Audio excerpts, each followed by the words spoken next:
understand what a young nation really looks like, take a trip to Kosovo. Declaring its independence in 2008, this country is just over a decade old. With a land area roughly the size of Delaware and a population of under 2 million, Kosovo is situated in one of the most geopolitically complex regions in Europe, the heart of the Balkans bordered by Serbia, Albania, Montenegro, and North Macedonia. What sets Kosovo apart isn't just its youth, but the way its people live and preserve their identity in a region shaped by layers of history from Ottoman heritage and Christian influences to Islamic traditions and Western culture. You can hear it in the language. While most people speak Albanian, you'll also catch words in Serbian, Turkish, and English, especially from young people eager to chat with travelers. Here, strangers aren't just welcomed, you might even be invited into someone's home for a meal like an old friend. One surprising thing about Kosovo is how in many villages you'll see two flags flying side by side, the national flag of Kosovo 2008 and the Albanian flag 1912. Over 90% of the population is Albanian, with Serbian and other minority communities making up the rest, creating a rich cultural mosaic. Balkan cuisine, Turkish music, and a lifestyle blending East and West. Pristina, Kosovo's youthful capital, is a city that never sleeps. With just around $20, you can enjoy a full white night sipping cocktails at a rooftop bar on George Bush Street, dancing the night away in clubs along Fehmi Agani Street, grabbing a late-night bite at a packed Kebaptore traditional kebab shop, and still have enough left for a cab ride back to your hotel. The heart of the nightlife is Mother Teresa Square, where hundreds of young people gather from evening till sunrise, turning the space into a street stage filled with music, graffiti, roaring motorbikes, and laughter. Interestingly, while many parts of Kosovo have laws banning alcohol sales after 10 p.m., Pristina plays by its own rules with bars and clubs operating at full throttle. Step out from a quiet residential neighborhood, and within minutes you'll find yourself surrounded by neon lights and pounding electronic music. The city is a study in contrast. Soviet-era buildings sit next to chic European-style cafes, creating a backdrop that's both nostalgic and energetic. On smaller streets like Ruga Fehmi Ladrovci or Luan Haradinaj, it's common to see groups of young people hanging out on sidewalks, fashionably dressed women heading into cocktail bars, or local DJs firing up late-night sets. And right in the city center, the iconic Newborn Monument, a giant block-letter sculpture, is repainted every year to reflect Kosovo's evolving identity. Comment number 4 if you're planning to experience a white night in Kosovo's capital. To truly understand Kosovar's sightseeing isn't enough. You have to attend a wedding. Visitors are often surprised. Why do weddings here last for days, filled with music, dancing, and elaborate rituals? Even the youngest Kosovars, though modern and into electronic music, still proudly carry on centuries-old wedding traditions. A Kosovar wedding isn't just a ceremony, it's a multi-day celebration. From dawn to late night, folk music, kolo, circle dances, and traditional drumming fill the village with joy. One of the most fascinating customs is the bridal face painting ceremony. In some communities, before the bride leaves for her new home, her face is decorated with colorful patterns believed to be a protective charm for a happy marriage. It's not about beauty, but about cultural symbolism and ancient beliefs. Even when wearing a modern white gown, many brides include Balkan embroidered details. Guests be warned, at a Kosovar wedding you're expected to eat non-stop, dance all night, and absolutely not leave early. It's considered rude. Tables are piled high with grilled meats, flija pite, and homemade rakia. The atmosphere is more like a festival than a private event. To truly understand the rhythm of life in Kosovo, you can't overlook its coffee culture, which borders on religious devotion. In Pristina alone, a city with only around 200,000 people, there are over 1,000 cafes, the highest cafe density in Europe. Every street is packed with charming little cafes, their tables spilling out onto sidewalks where locals spend hours chatting over coffee. Here, coffee is a social ritual. Business meetings, friendships, dates, they all start with a cup of espresso. One heartwarming surprise for many visitors is the tradition of the suspended coffee, a kind gesture where customers pay in advance for a cup of coffee that can later be claimed by someone in need or a stranger. That means even if you walk into a cafe with no money, you might still be served a free espresso. It's a beautiful example of Kosovar generosity and social care. Kosovars can easily drink coffee up to 5 times a day, espresso in the morning, to wake up cappuccino in the afternoon with friends, and more coffee in the evening for long conversations. And with each cup costing only $0.50 to $1 drinking coffee all day is completely normal. In fact, if you visit and decline a coffee invitation, locals might think you're unfriendly. So the best way to fit in: sit down and sip an espresso? It would be a huge oversight not to mention the cost of living in Kosovo. You're stepping into one of Europe's most affordable luxury lifestyles. With just $500 or $600 a month, you can live comfortably in Pristina, where expenses are only 40 to 50% of Western Europe and less than 25% of the US. A one-bedroom apartment in the city center runs around $350 a month, and all utilities, electricity, water heating, and high-speed internet as fast as Sweden's, but 1 to 10 the price cost only $100 or $120 combined. Eating out is both cheap and delicious. A local lunch costs just $5 or $7, while a 3-course dinner for 2 at a fancy restaurant rarely exceeds $30. Grocery shopping for fresh produce runs about $150 a month, and public transport unbelievably cheap. A monthly bus pass is $15, and most taxi rides are under $3. Here's a fun fact. Kosovo uses the euro, but doesn't issue its own currency. It's the only country in Europe using a currency its central bank doesn't control. Healthcare is another big win. A private doctor visit costs $20, $30, dental work starts at $40, and many doctors were trained in Germany or Switzerland. Compared to the US or Western Europe, these are 1/5 of the prices. It's no surprise that more American and European expats are choosing Kosovo for its low-cost, safety, warm community and remote, work-friendly lifestyle.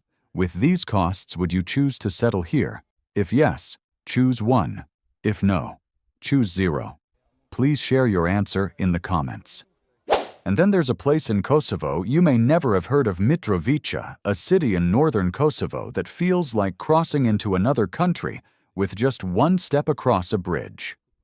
The main bridge over the Ibar River is more than just a crossing. It's a symbolic dividing line between 2 worlds. On the southern side, where Albanians are the majority, you'll see red and black Albanian flags waving, cafes playing Kosovar music, and euros used as currency. Schools, hospitals, and even store signs reflect Albanian culture. People here feel strongly connected to Pristina and Kosovo's modern identity. But cross the bridge to the northern side, and it's a completely different scene. Serbian flags fill the streets, Cyrillic signs are everywhere, and people use the Serbian dinar. Schools follow the Serbian curriculum, and hospitals receive support from the Serbian government. For the community here, they feel more Serbian than Kosovar. Mitrovica lives as a city with 2 souls. Visitors experience it like a border crossing in just a few minutes.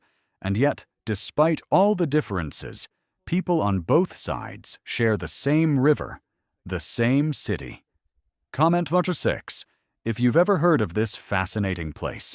Step outside, and you'll immediately notice something unique: second-hand Mercedes cars everywhere. Kosovars have an intense love for German cars, especially Mercedes.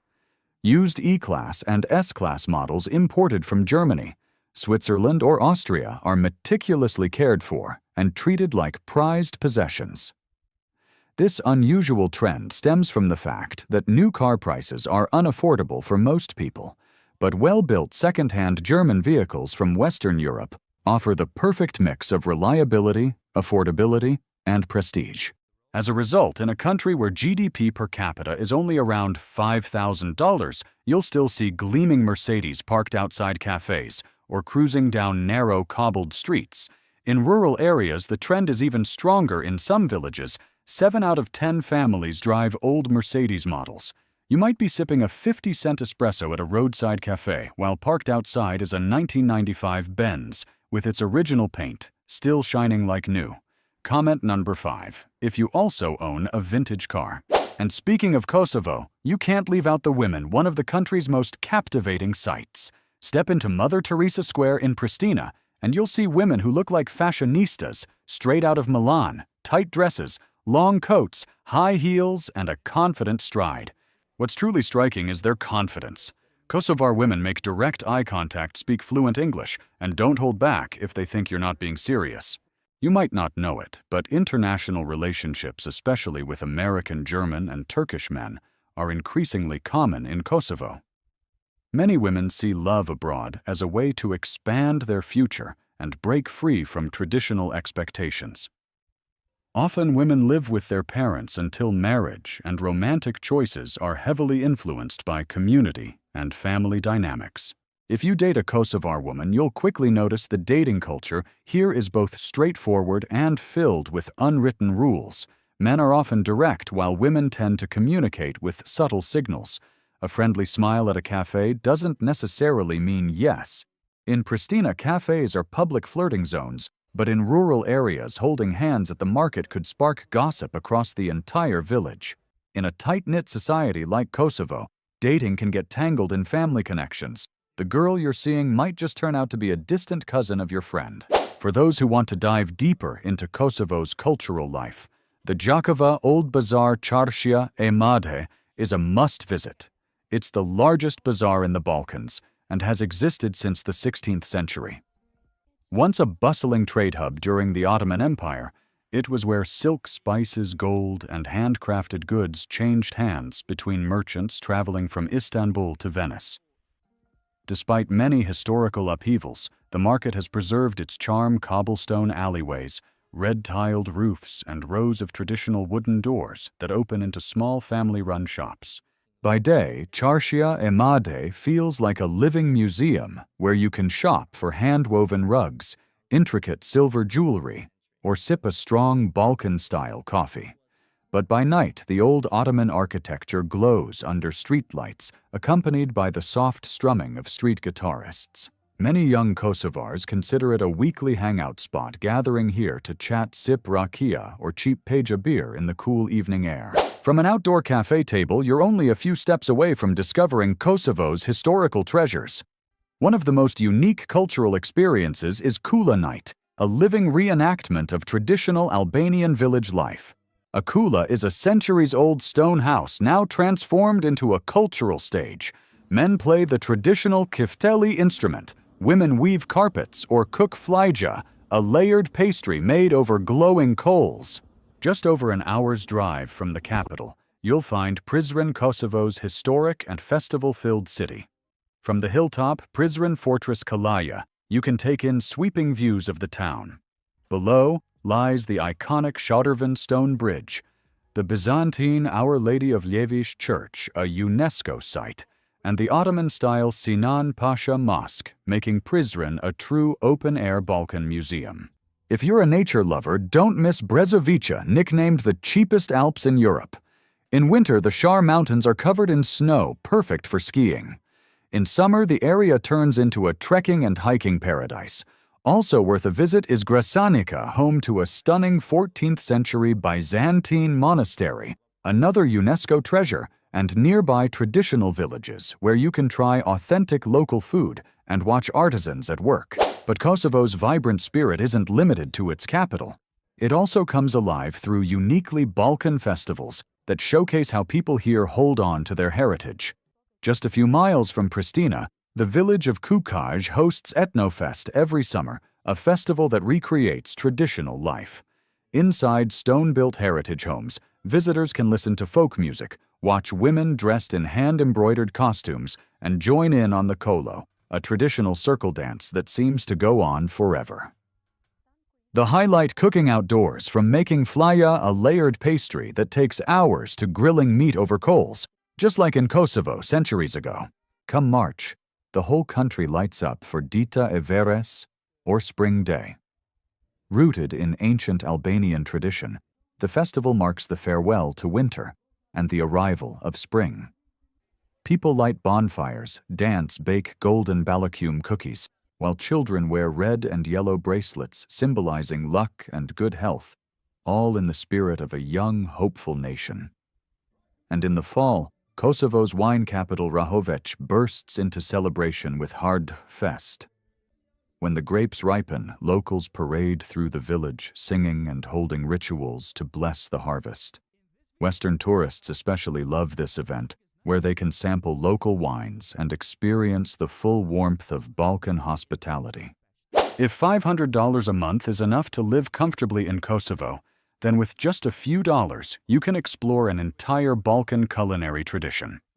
One of the most iconic dishes is flajja, a marathon pie made of flour, sour cream, and milk, cooked layer by layer over hot coals for 6 to 8 hours. It's not just food, it's a family ritual. Someone layers the batter, someone tends the fire, and everyone gathers like it's a mini festival. The national breakfast is paite or burek, a flaky pastry filled with cheese meat or spinach, usually served with drinkable yogurt. On the streets, don't miss kebapa, small grilled sausages served with flatbread and raw onions, costing less than €1, often shocking Western tourists because it's cheaper than a bottle of water. Each region has its own specialties. Tave Prizreni, slow-cooked lamb with cheese in a clay pot from Prizren. Pasul, a hearty bean and sausage stew, perfect for winter. And sarma cabbage leaves stuffed with meat and rice, a must-have at holiday meals. Kosovars also love supapulemi tarhun, a chicken soup with tarragon often used as a hangover cure.